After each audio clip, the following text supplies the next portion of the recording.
My name is Margaret. I am 84 years old. And yes, I am here opening my mouth for the first time about this story, not out of courage nor in search of comfort. It is because memory hurts more when it is held inside for too long. Some pains lodge themselves like splinters under the skin.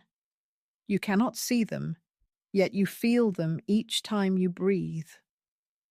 Every time you close your eyes, every time a silence very much like the one from back then settles once again in the room where you spend your days living alone in a modest house in the heart of Jalisco, surrounded by geraniums, plastic chairs, and a picture of the Virgin hanging on the wall.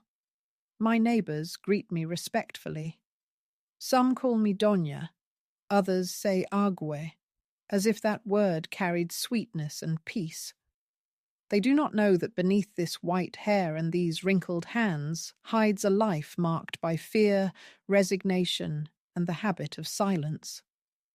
But there are nights when the silence is so vast, so immense, that it feels like a hollow bell ringing inside the chest.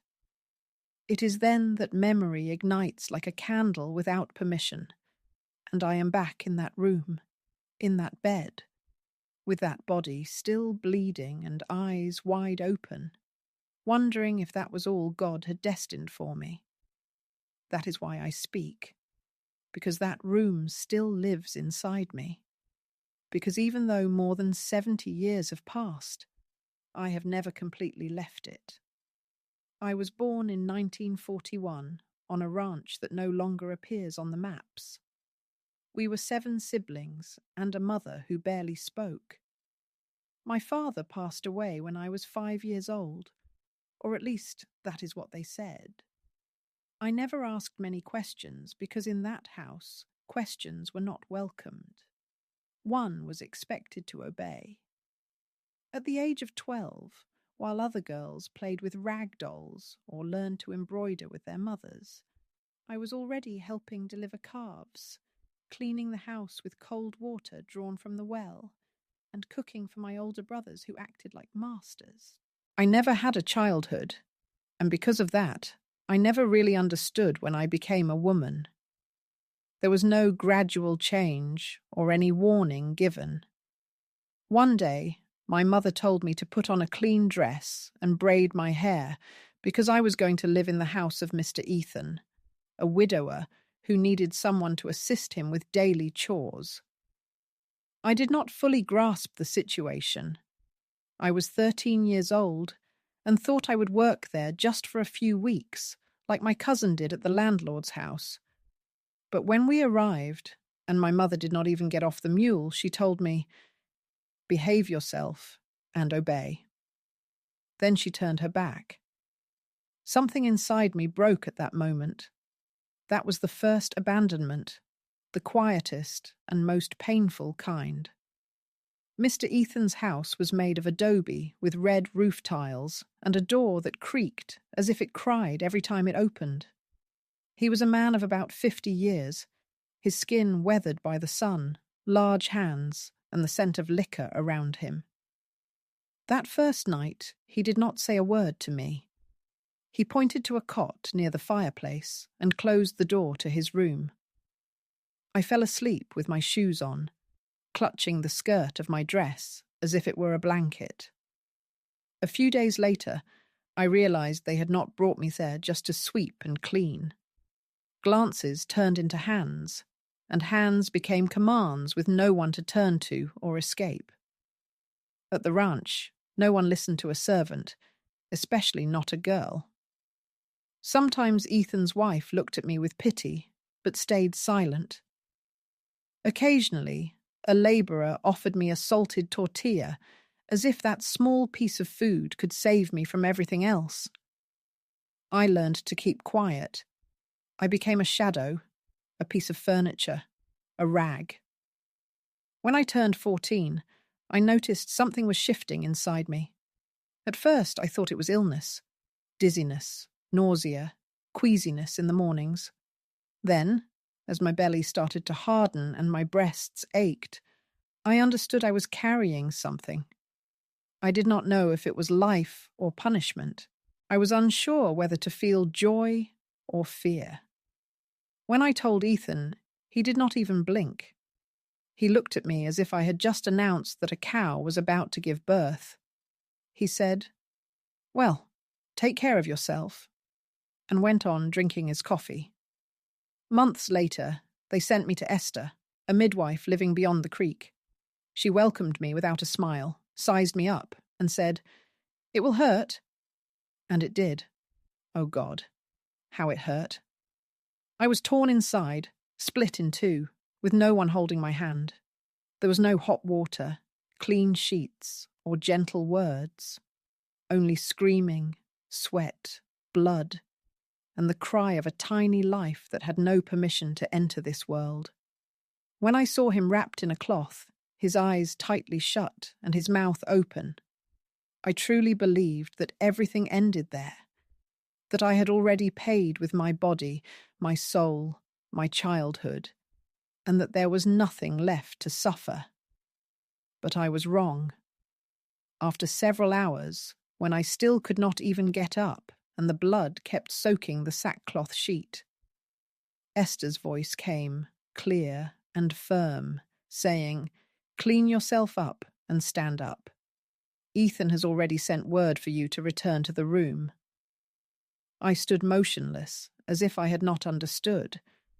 I thought maybe I could stay with the baby. Maybe they would let me heal. Maybe someone would give me even just a warm broth. But no, the room was waiting for me, as was Ethan's body.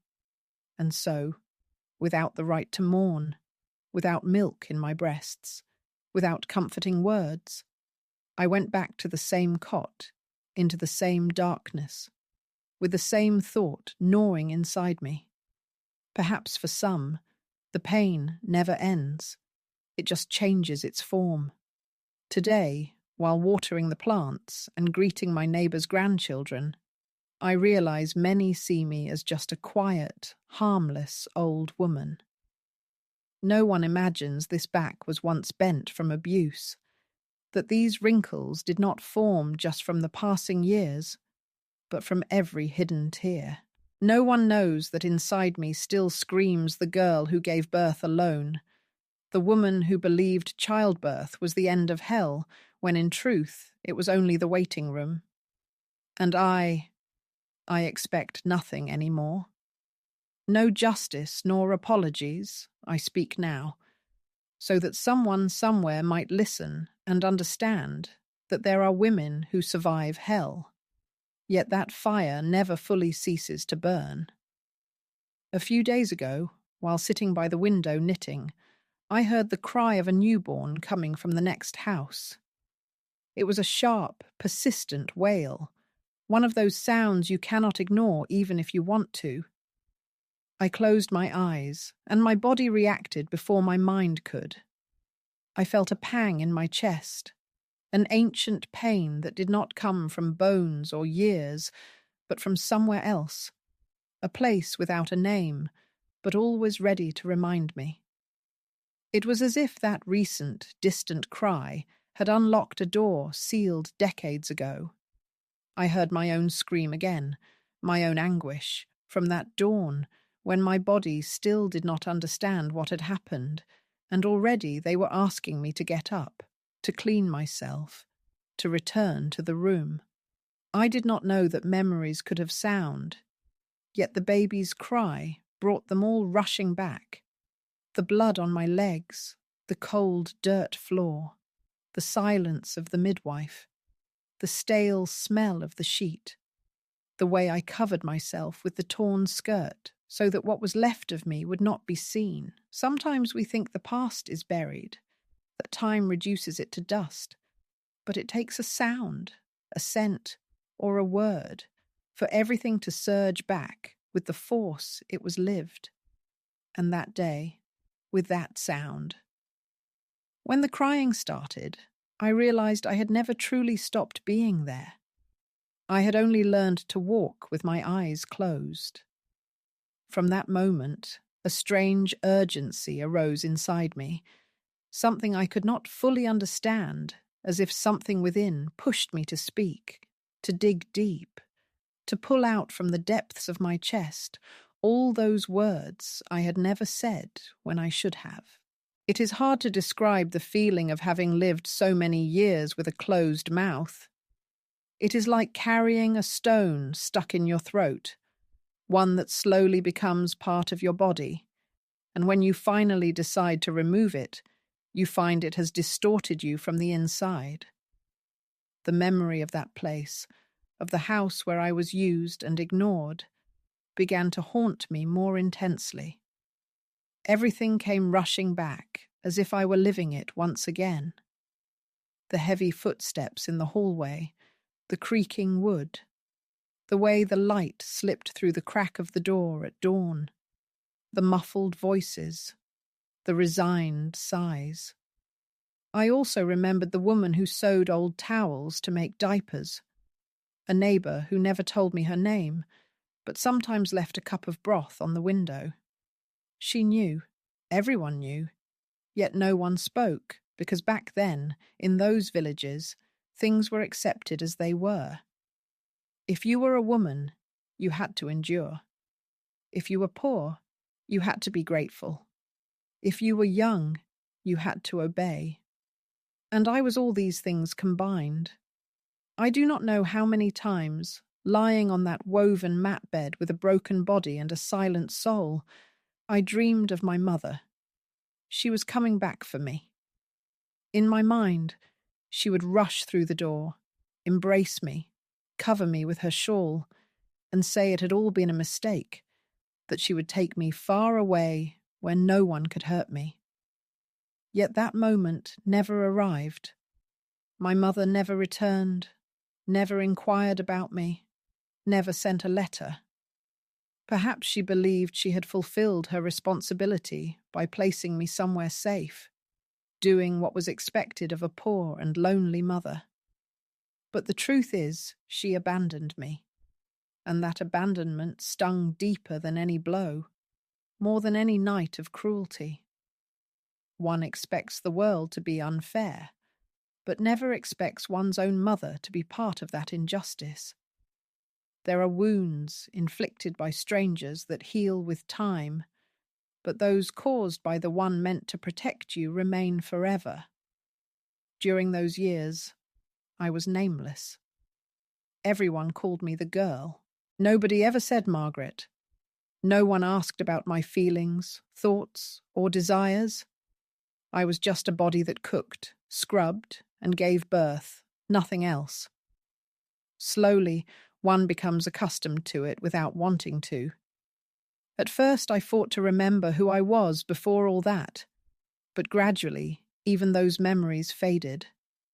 It is as if pain rewrites you, turning you into something else. I stopped speaking. I stopped crying. I stopped hoping.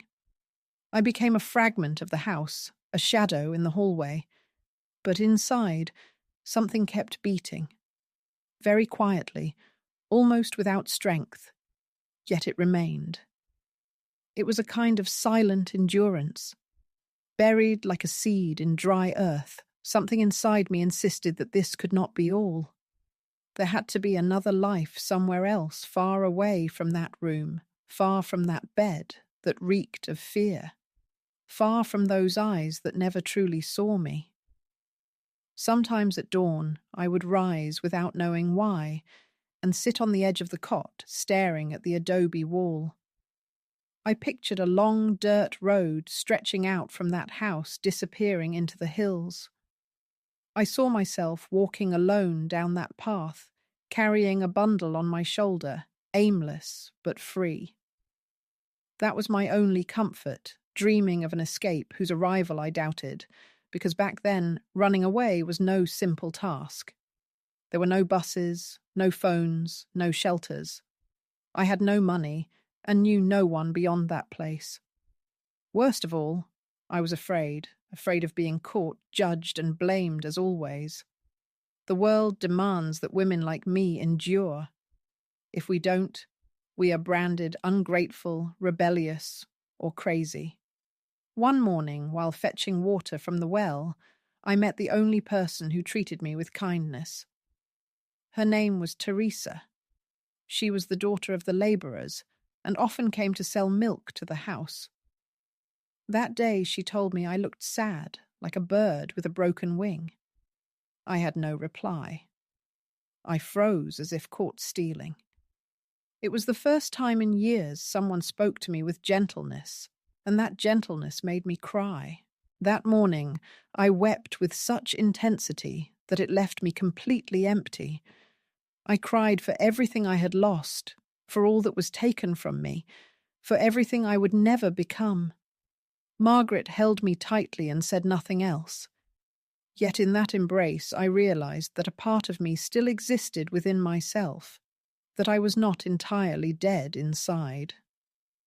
This is why, after hearing that baby crying a few days ago, I felt it was the right time to speak up, because silence is a prison, and I have been captive for far too long.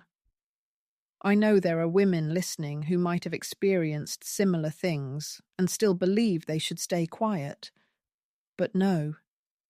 Keeping silent rots us from within. It turns us into stone. And I no longer want to be stone. I want to be you. Even if I am old.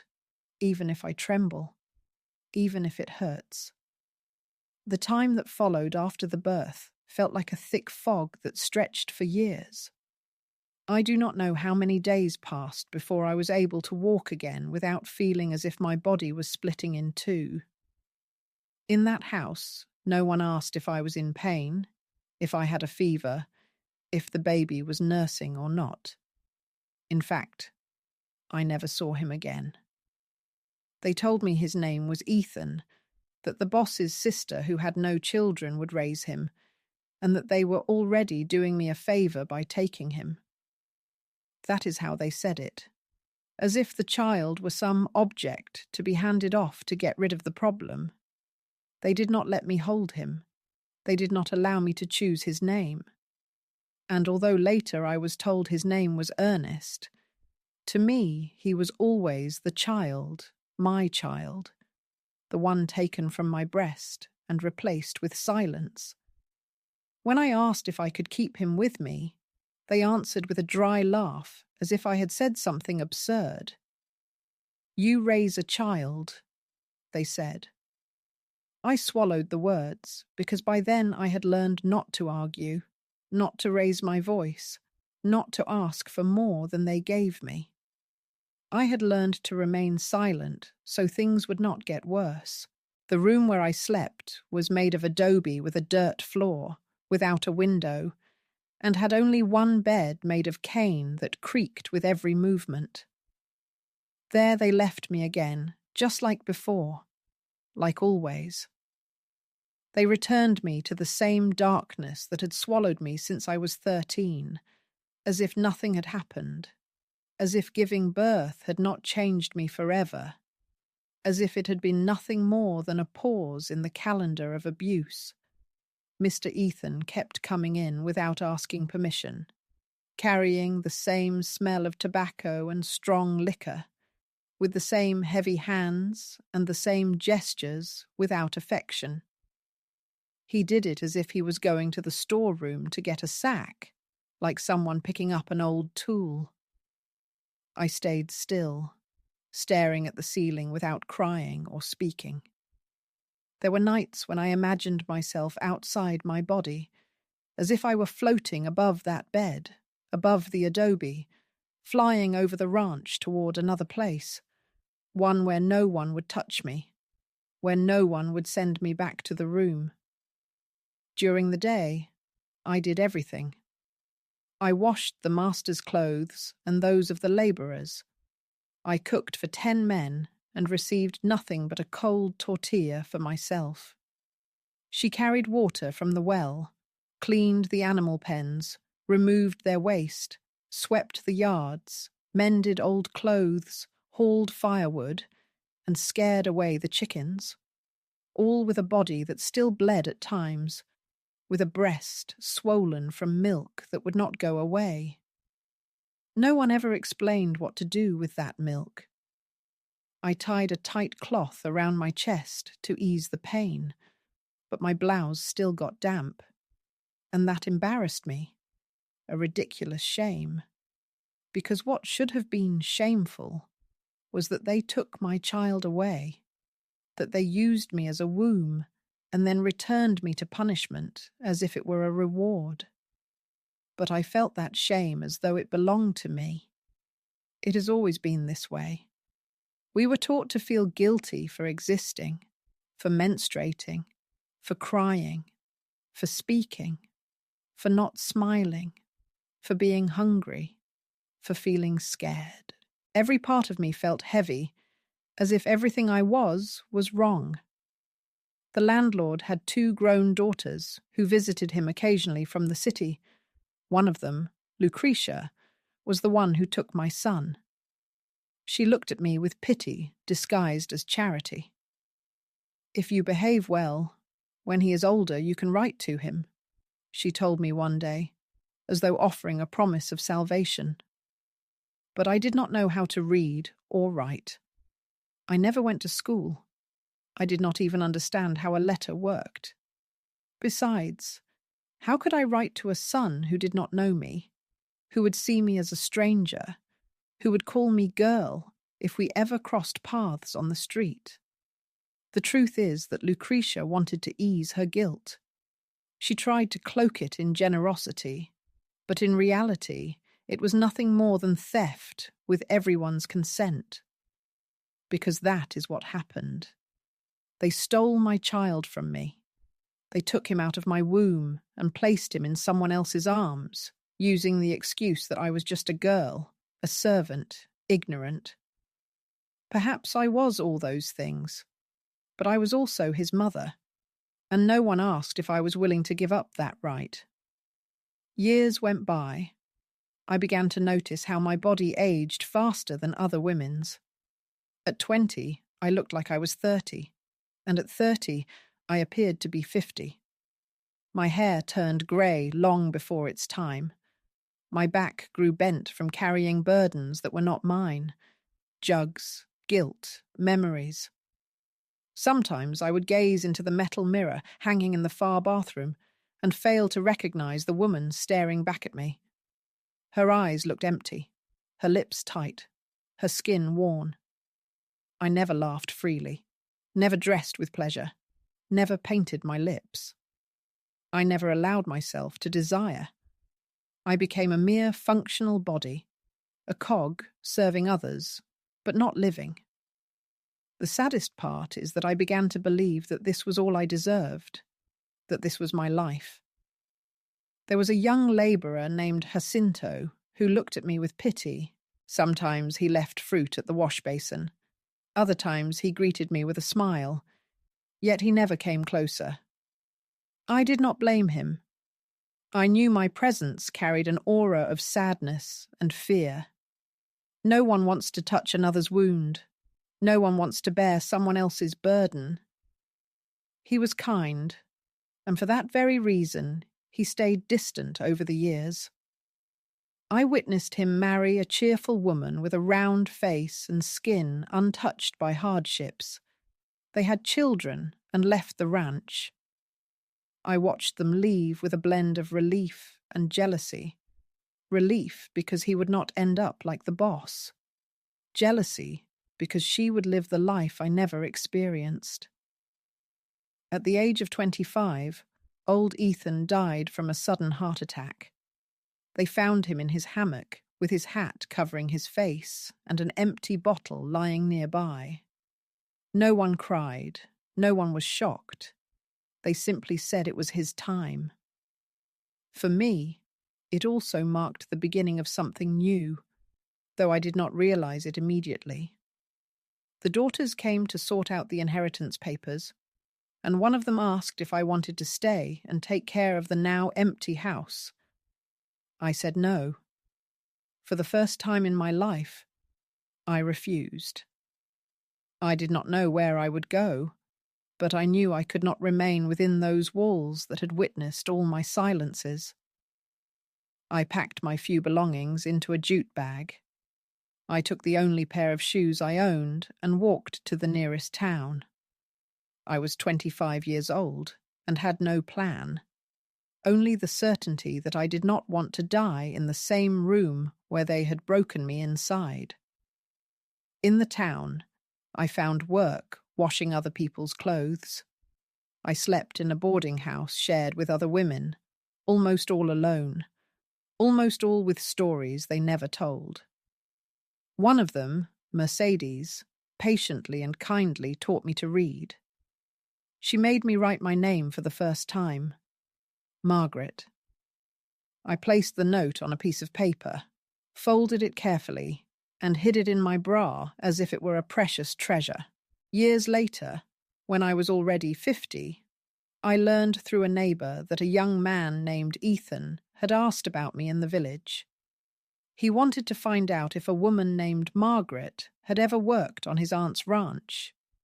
He could not find me since I no longer lived there, but he left a letter, just one single page, written with steady handwriting. I know who you are late, but I know. I do not judge you. I only wanted to say that I am well, that I looked for you, and that I understood you. I kept that letter as one keeps a piece of a recovered soul. From that moment on, everything changed. Not in what I have or what I am missing, but in who I am, because I realized that even though they took everything from me, stole my years, hugs, my son's childhood, and the dignity of my body, they could not erase my name.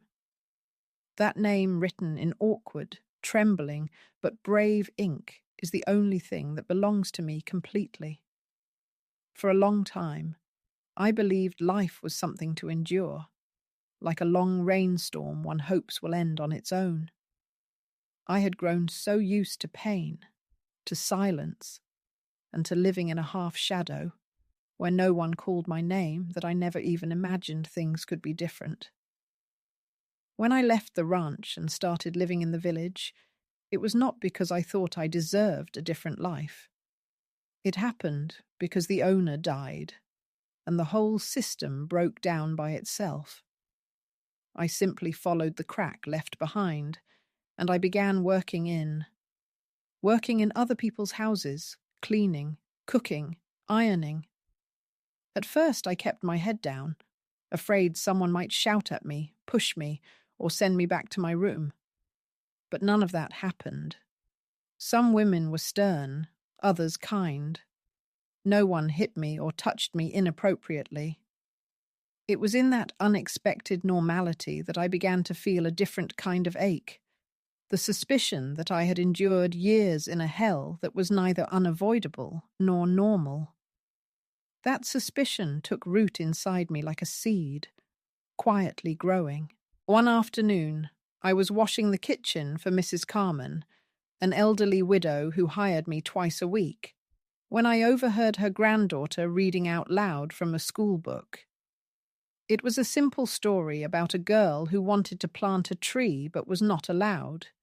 Yet she persisted, and eventually the tree grew. The tale was gentle, without grandeur, but the girl's voice was clear and determined, and I felt a tightening in my chest. I saw myself at the age of 8, still believing that one day I would study, that I would have pencils and notebooks like rich children, that I would learn to read, and my mother would tie a bow in my hair for school. I remembered waking early to grind corn while men on horseback passed by the house, looking at me as though I were part of the scenery, a mere plant, a creature without a story. I realized that something had already broken long before I was sent to live with Mr. Ethan. The wound did not begin with the abuse, but with being forgotten, with denying that I was someone who had the right to more than just obey. That day, while washing the dishes, I saw myself in the window glass reflection, and for the first time asked, what would have happened if someone had told me that I mattered? If someone had hugged me without expecting anything in return?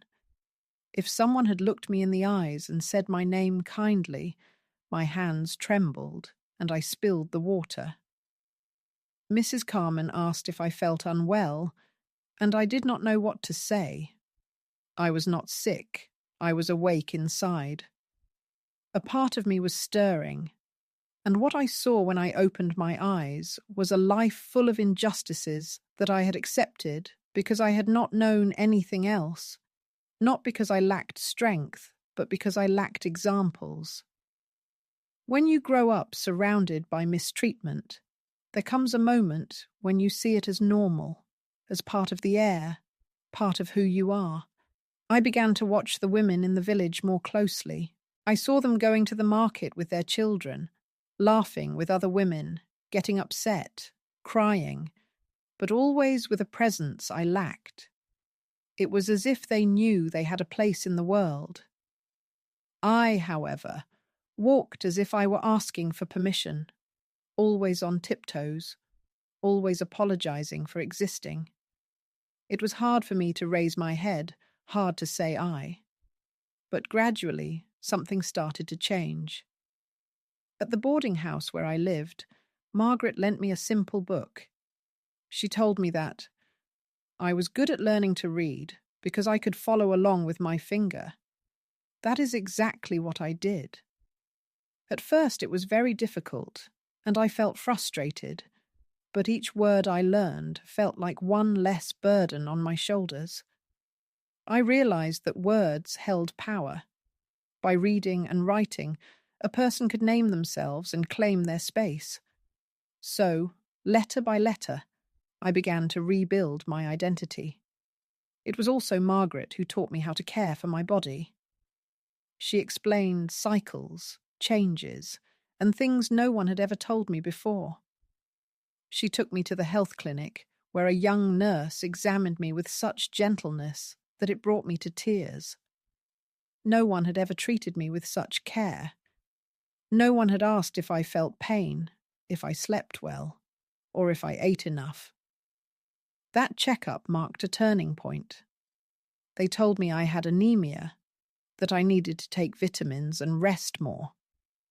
But the most important part was that for the first time, someone saw my body as something worthy of attention and respect, not just as a tool or container. I left that place shaking with a pamphlet in my hand and a feeling that I had begun to truly exist. It was during that time that I started thinking about my son, not as a painful memory, but as a possibility. I wondered if he would be happy, if he would be healthy, and if he would know anything about me. For years, I had forbidden myself to think about him because it hurt too much. But now, as I started to heal, I felt I needed to confront that emptiness. I asked Margaret how one looks for... A woman helped me compose a letter addressed to Aunt Lucretia, the lady who had taken her away. I did not hold many hopes. We sent it with a local woman travelling to the city. Weeks went by without any reply until one day an envelope arrived bearing my name in unfamiliar handwriting. Inside was a simple sheet with just a few words. I know who you are. I do not judge you. Thank you for giving me life. It was from Ethan. There was nothing else, no phone number or address, just that. Yet, it was enough. I wept for hours. Margaret held me tightly and said I had closed a chapter, but I knew it was not an end. It was a beginning, because at that moment I understood with piercing clarity that hurt me deeply, that I was not to blame for anything. What I had endured was not punishment, fate, or guilt. It was violence, injustice, abandonment. And for the first time I allowed myself to feel anger. A new, strong rage surged through me like fire, a rage that sought not to destroy, but to heal. Not against my mother, not against the employer, not against the women who looked away, but against the entire system that made it possible against the silence surrounding the lives of many like me, against the idea that silence was noble and endurance a virtue.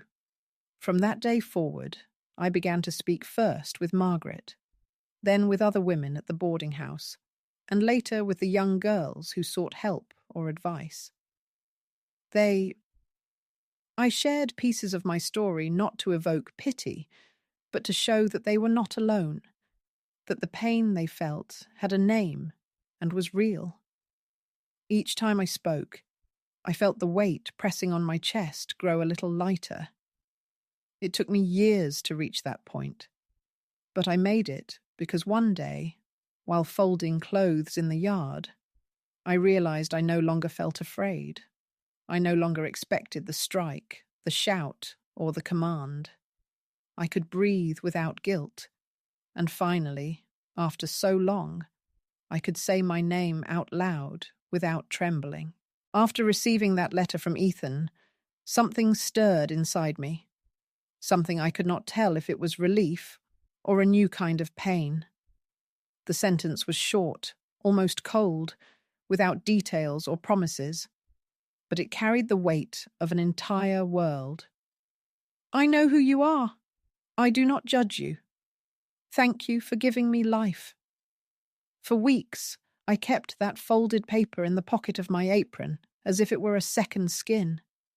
Every now and then, I would take it out, smooth it gently on the table, read it silently, and then put it back. I shared it with no one but Margaret, who had become like a sister to me.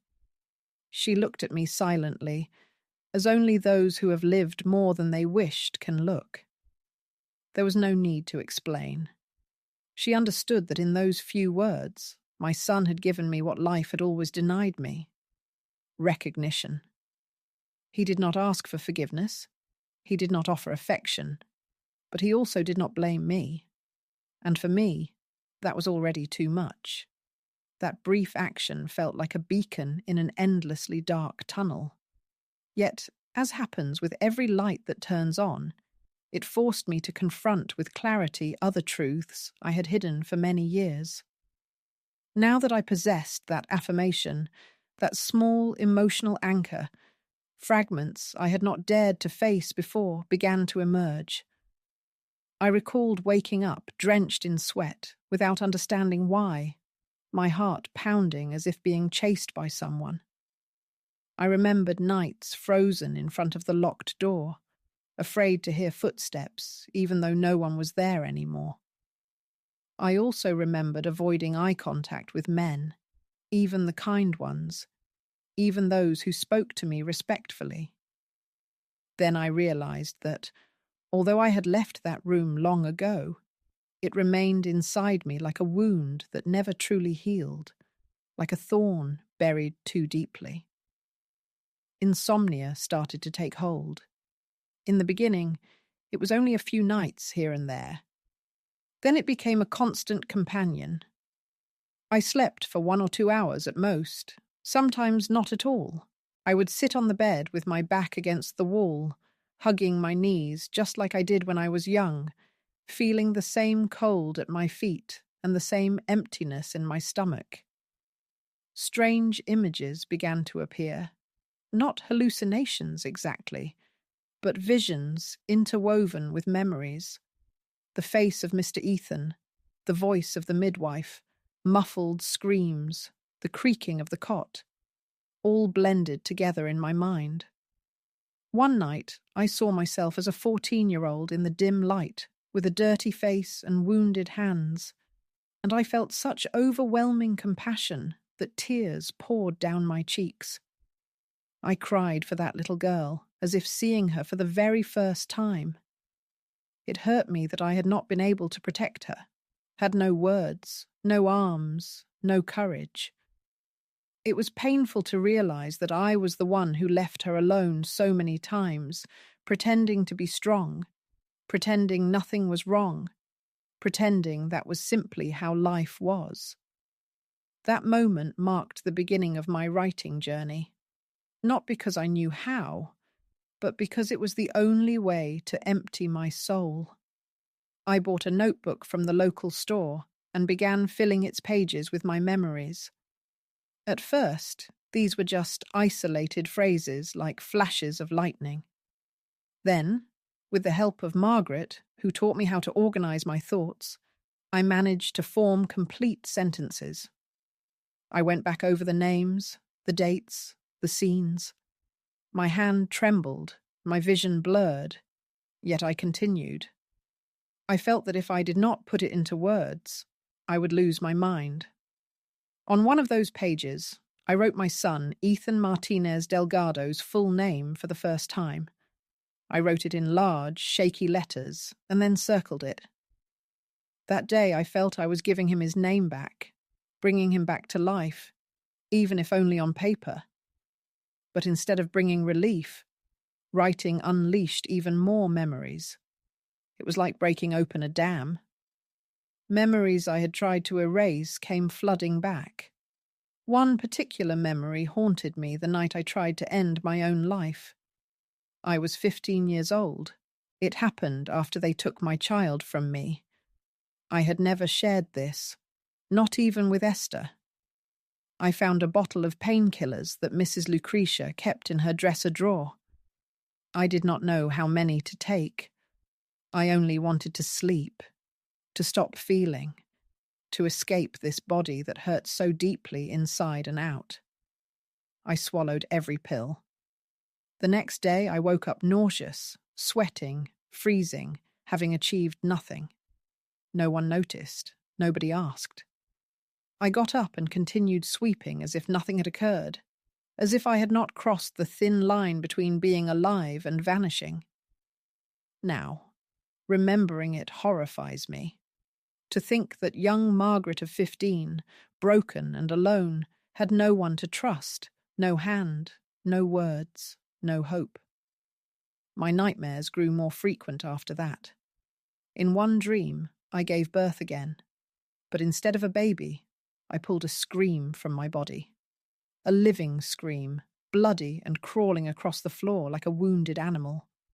I would wake up, gasping, drenched, not knowing where I was.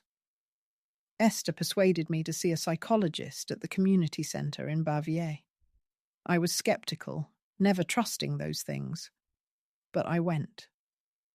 The counsellor was a young woman with a gentle voice who listened without interruption. I shared my story little by little. She said nothing, offered me a glass of water and told me, "You have survived. Now you have the right to live."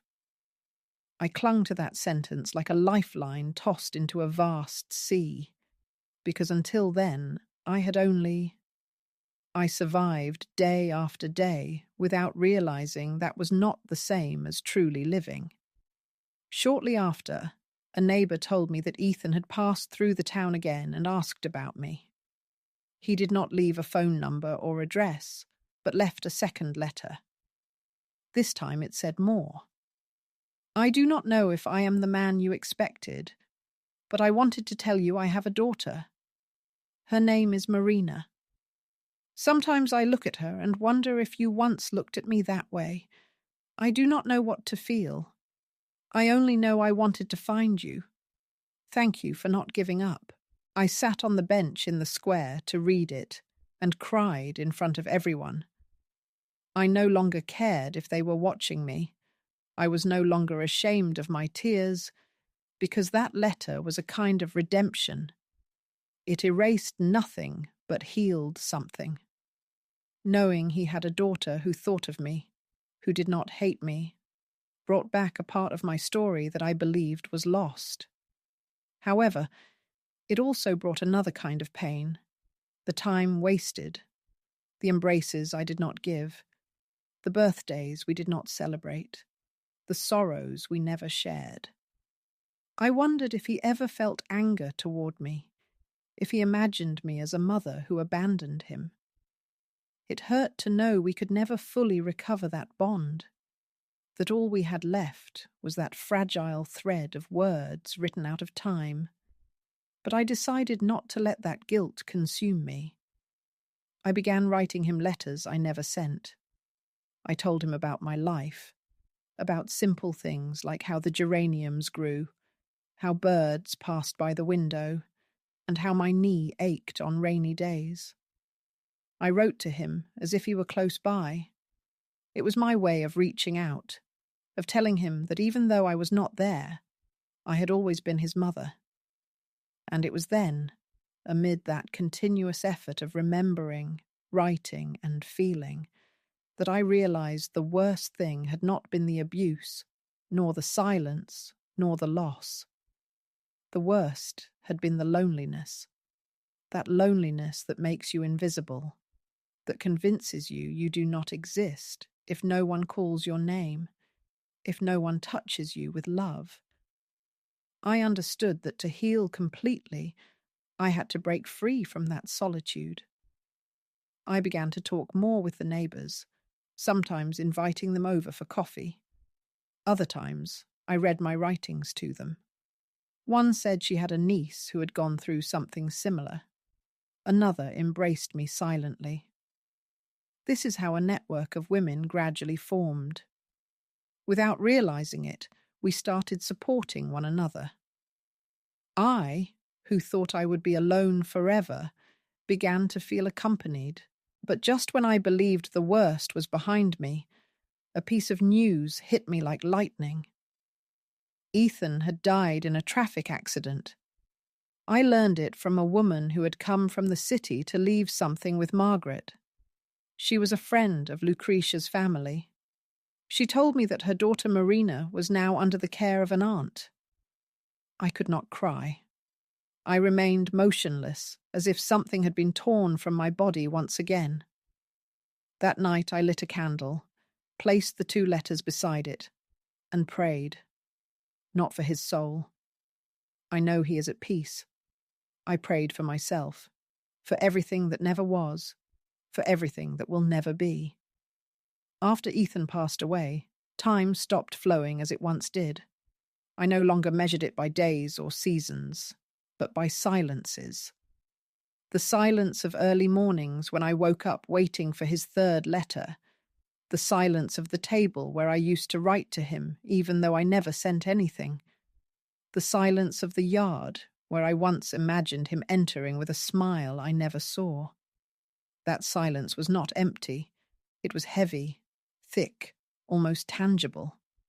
It wrapped around me like a damp blanket that stole my breath.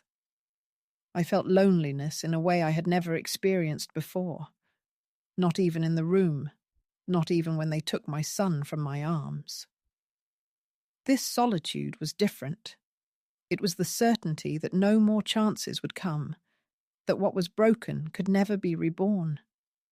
For weeks, I could not write. Every time I held the pen, my hands trembled. Every time I thought about Marina, Ethan's daughter, a guilt overwhelmed me that I could not place. I had no responsibility for what happened, I knew that. Yet I could not stop wondering if maybe, if only, if I had been a more present mother, if I had fought harder, if I had not been tied to that life of servitude. I told myself I was once a child too when they took him, that I could not protect him because no one shielded me. Even so, it hurt. It hurt knowing that my son left without me touching his face or saying even a single word. A word, gently touching her forehead as mothers do when their children fall ill. It hurt to know that Margaret would grow up without him, just as he grew up without me. One rainy afternoon, while I was cleaning the kitchen with automatic motions, I found beneath the tablecloth one of the letters I never sent. It was crumpled, stained with dampness, the ink blurred. Reading it awakened a sudden strength inside me. It was not sorrow, but a profound and new resolve. I could not remain frozen in place, nor could I allow the story to end there. I decided to look for Margaret. I did not know if she would accept me or reject me, but I had to try. I had to tell her who I was. Not for forgiveness, but because she deserved to know. Because girls also bear silences that are not theirs to carry. And if I could break even one, maybe something good could emerge from so much accumulated pain. With the help of Mercedes, I managed to reach a woman living in the city who knew Ethan's family. She told me that Margaret lived with a distant aunt who was studying and that she was 14 years old. When I heard her age, I was speechless. That was the same age I had been when they took Ethan away from me. It felt as though time had closed into a strange and cruel circle full of echoes.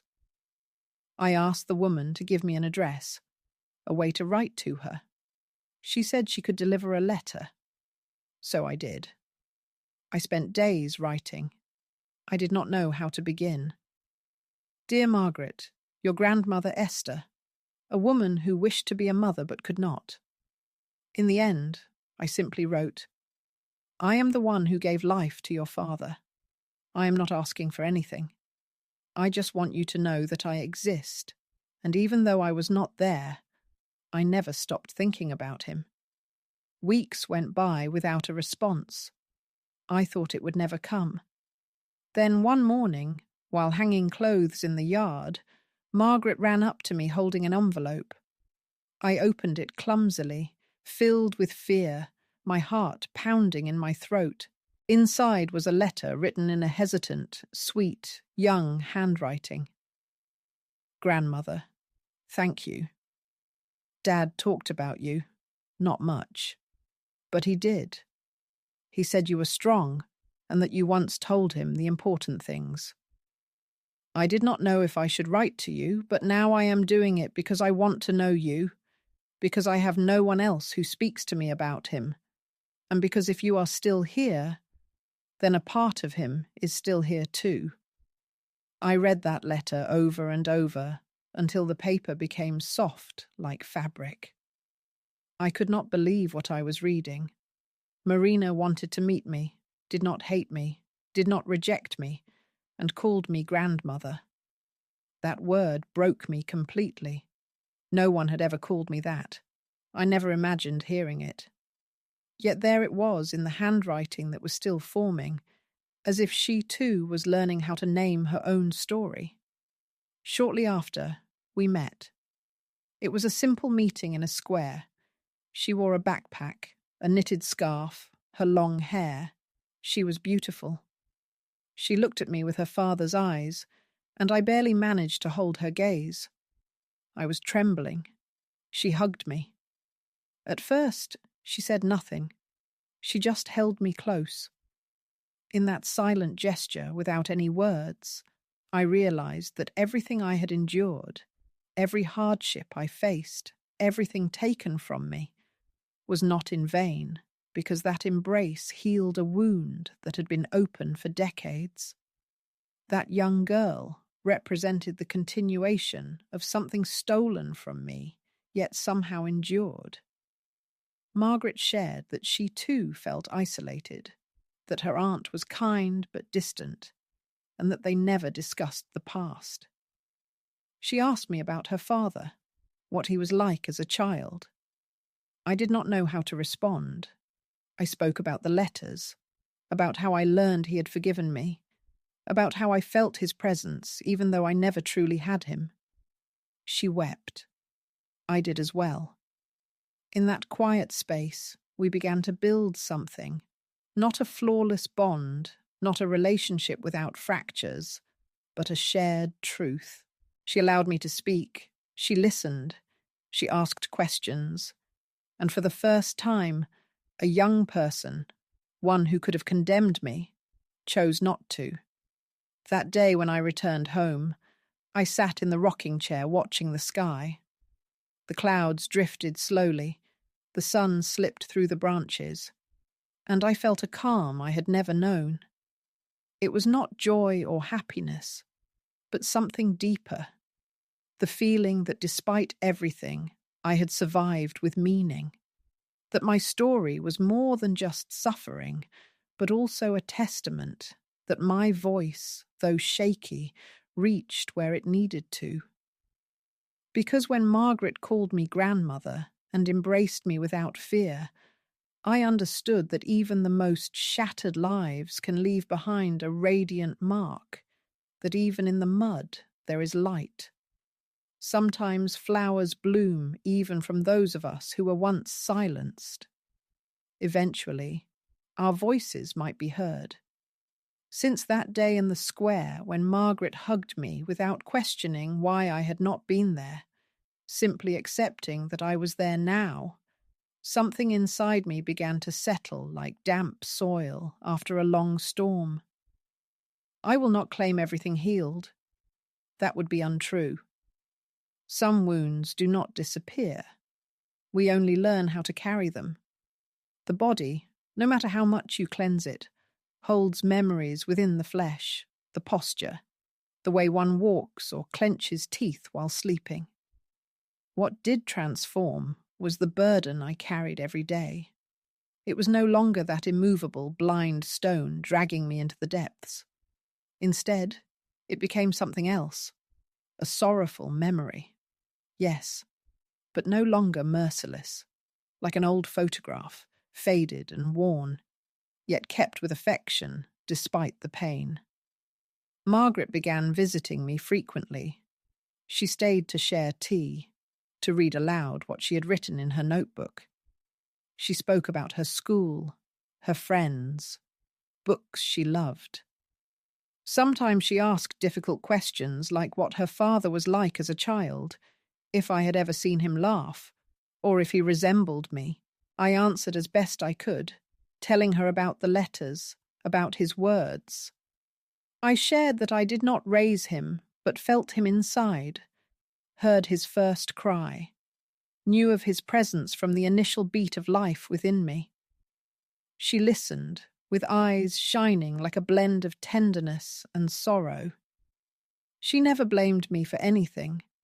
She never said to me, "Why did you not do more?" And to me, that was the greatest demonstration of love I have ever experienced. As time passed, I began to write my memoirs, not to publish or make them a book, but simply to leave something behind. I thought that if I left without telling my story and without leaving a trace, then everything I had lived through would fade away like an echo disappearing into the air. I wanted Margaret to know, and perhaps one day her children as well, that this old woman with calloused hands and a hoarse voice had a life full of struggle, but also of hope. Although she was thrown into the pit of oblivion countless times, she found a way to rise. She was not only a victim, but also a witness, and at times even the main character in her own story. I wanted to tell them that pain is not inherited if it is shared, that wounds do not fester when they are named, and that truth, even if it arrives late, always matters. One day, while I was knitting in the yard, Margaret asked me if I had forgiven my great-grandmother, my mother. I stayed silent, not because I did not know the answer, but because it was the first time anyone had asked me that question.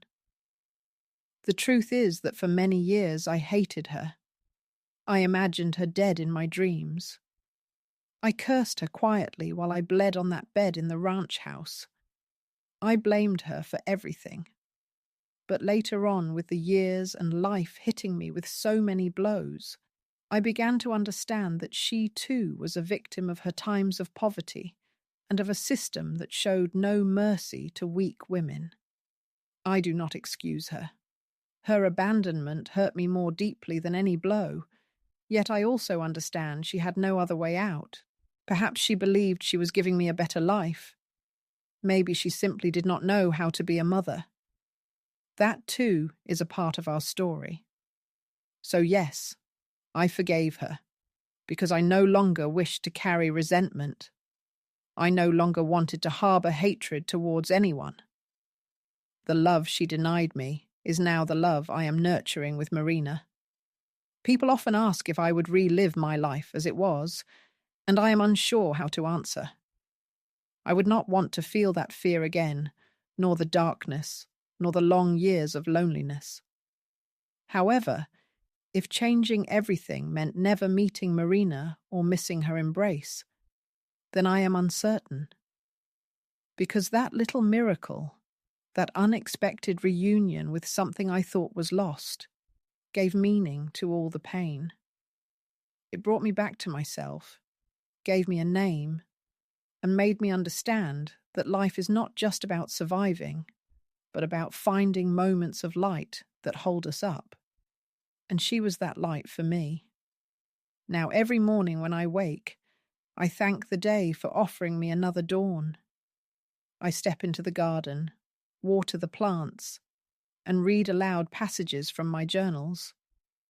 Sometimes Marina listens, sometimes only the wind does, but it no longer matters because I have stopped fearing to speak. I no longer believe my voice is worthless. I am no longer the girl in the tiny room. Now I am Margaret, a grandmother, a woman who has lived, endured, loved, been broken, and also rebuilt herself. And that is my greatest triumph,